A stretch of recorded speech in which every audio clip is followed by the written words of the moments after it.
¿Qué tal, queridos amigos? Una vez más, el periodismo está de luto. Fue asesinado a golpes en una carretera de esas rurales en Culiacán, Sinaloa. De esas carreteras que no arregla el presidente. Él se encarga de arreglar las carreteras que van por la sierra para que sean más fáciles el acceso y la transportación de las drogas que salen de por allí. Esto es de lo que se encarga el presidente. De las carreteras rurales, no. Y allí fue encontrado el cuerpo asesinado de un colega nuestro, Luis Enrique Ramírez. Pero lo curioso de este caso es que fue golpeado hasta la muerte, con una hazaña feroz, increíble. Todo esto en un contexto en el que no se habla nunca en las mañaneras de la violencia. Así como hay secciones importantes en esa mentirosa de la mañana, en donde se habla de las mentiras que según López Obrador dice los que son opositores, o bien podríamos decir de las verdades que el presidente considera mentiras para evitar así su divulgación. Pues en tantas y tantas mentirosas de la mañana, podríamos esperar que nos dijera cómo va el asunto de la violencia y del combate contra el narcotráfico. No, más bien ataca a los periodistas. Y él es el responsable directo de los crímenes que se cometen contra nuestro gremio. Porque él es el que ha creado el ambiente precisamente para linchar a los periodistas de todo el país, para desprotegerlos. Eso del mecanismo de protección para los periodistas es una burla, no sirve para nada. Precisamente los que están supuestamente protegidos son los blancos más vulnerables. ¿Y saben por qué? Porque el famoso mecanismo más bien sirve para localizar a los periodistas, no para protegerlos. Ya está bien que se digan tantas mentiras y luego que se exporten. Ya ven ustedes que el presidente ha decidido hacer una gira que emprendió el día de ayer a Centroamérica, por varios países de Centroamérica, comenzando con Guatemala, seguirá a El Salvador y terminará en Cuba. En Cuba, una nación a donde se le sigue prestando mucha ayuda y muchos miles de millones de dólares cada año, en una extraña identidad con una dictadura que ha sido expuesta ya a los ojos del mundo sin género de dudas. A grado tal de que son 3 los países que el señor Joe Biden pretende no invitar a la cumbre iberoamericana de Los Ángeles. En Los Ángeles, California, se va a hacer esta cumbre. Y no invita ni a Cuba, ni a Venezuela, ni a Nicaragua. Y el presidente López Obrador se mueve entre estas aguas.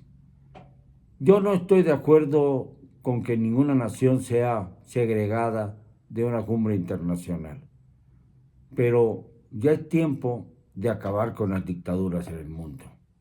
Ya es tiempo de acabar con las tiranías, porque por desgracia, para México y para el mundo, pareciera que el proceso es a favor de las tiranías y no de las democracias. Porque si fuera a favor de la democracia, no se estaría tan interesado en acabar con el Instituto Nacional Electoral, ni en llamar traidores a la patria a los que se oponen a una reforma energética absolutamente absurda. En una democracia se tolerarían las voces en contraria, se tolerarían la disidencia partidista y la crítica periodística. Obviamente esto no sucede en México desde hace mucho tiempo. Ayer lancé un SOS y miren ustedes con qué me contestan. Bueno, no es que me hayan contestado, pero yo me lo tomo así en mi interior, con el asesinato, uno más, de un colega nuestro. Y ya de acuerdo a mi contabilidad, aquí tengo todos los nombres de los periodistas asesinados desde hace ya muchos años. Pero a partir del 2018 ya van 57 y 9 en el 2022. Y mientras el presidente recorre Centroamérica y va a culminar su viaje en Cuba para demostrar así que es un presidente socialista, pero sin decirlo, porque no vaya a ser que sus votantes se asusten, porque el pueblo de México oye hablar del comunismo y se pone muy nervioso y no examina cuáles son los distintos tipos de comunismo que existen en el mundo o que han existido. El marxismo-leninismo no tiene que ver con el comunismo de Stalin, por ejemplo, ni con el comunismo de los pueblos sudamericanos que se han inclinado por este régimen, como el del dictador Maduro en Venezuela o como Miguel Díaz-Canel en Cuba, que sigue los pasos de los hermanos Castro. Hay muchas formas de interpretar el socialismo y el comunismo. Y López Obrador está exactamente parado en el filo de la navaja. Es López IV, el autócrata que gobierna nuestro país, pero que también envía a su esposa Beatriz, la envía como Adelita a la Casa Blanca para celebrar el 5 de mayo. Aclaro, las Adelitas son revolucionarias y la gesta del 5 de mayo tiene que ver con la fuerza con la que la República Juarista enfrentó la invasión austro-francesa que nos trajo un malhadado emperador de pacotilla, al que yo llamo el enajenado Barbado de Miramar, que ni siquiera era masón.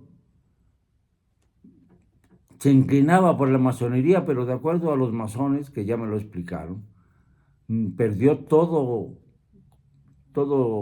jerarquía como masón por el solo hecho de intervenir groseramente en otro país, por invadir a México.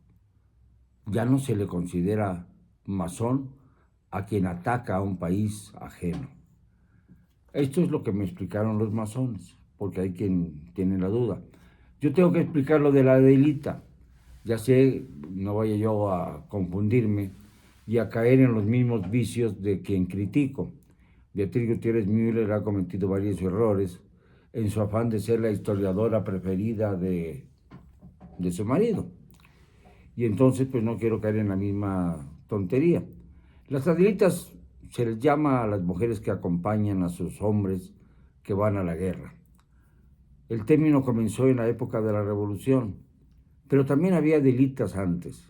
Había Adelitas en la época de la invasión francesa que sacrificaban todo y que murieron muchas de ellas por seguir a sus compañeros, a sus esposos, a sus hombres, a sus parejas, a la lucha armada. Pues bien, como Adelita, fue Beatriz Gutiérrez Müller a la Casa Blanca a celebrar el 5 de mayo. El 5 de mayo en los Estados Unidos se celebra más bien como consecuencia de una confusión, porque se habla de que es el Día de la Cultura y de la Independencia de México. Esto es falso. También se dice que el movimiento chicano en los Estados Unidos hizo del 5 de mayo su bastión para honrar sus raíces y poder así hacerse fuerte ante la discriminación y la xenofobia. De cualquier manera, el 5 de mayo en los Estados Unidos se festeja con guacamole, como hacen también en el famoso Super Bowl, que tanto les gusta a muchos mexicanos. A mí no, pero a mis hijos sí, no hay remedio. El hecho es que el Super Bowl es ya un espectáculo como si fuera entrañablemente mexicano y es pues nada más parte del nuevo coloniaje norteamericano, pero esto no lo vamos a discutir porque se trata de un deporte bastante cruel, como lo ha determinado ya la medicina, porque afecta terriblemente a las neuronas cerebrales, pero vamos a dejarlo allí.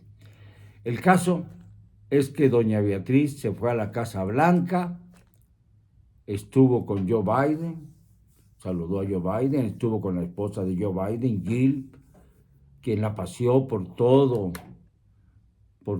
el entorno presidencial, y se dijo que ella era la que había invitado a la señora que dice que no es primera dama de México, pero que es evidente que funge como tal. De no serlo, pues no sería la invitada especial para la ceremonia del 5 de mayo en Washington. Y allá Biden pues habló de la cultura iberoamericana y se extendió cuando en los Estados Unidos lo que quieren es que hable de cómo va a poder controlar la economía que se le está saliendo de las manos y cómo va a resolver la posición de los Estados Unidos en el terrible y brutal caso de la invasión rusa a Ucrania.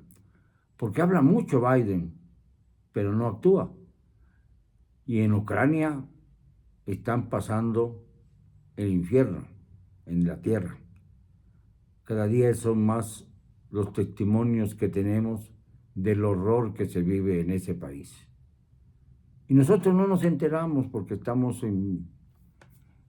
entorilados, por decirlo de alguna manera, en el ruedo nacional, buscando culpables y culpables y culpables del retroceso brutal que está viviendo México, nuestro México querido, en donde hay cada vez más violencia, más persecución contra la libre expresión, más acciones que van en contra de la Constitución, que se pasa encima de las leyes, más obras que no tienen ningún cuidado con nuestros vestigios naturales y con nuestros vestigios arqueológicos, con obras que no sirven, con obras que cuestan muchos millones, que nos saquean a los mexicanos y que no funcionan.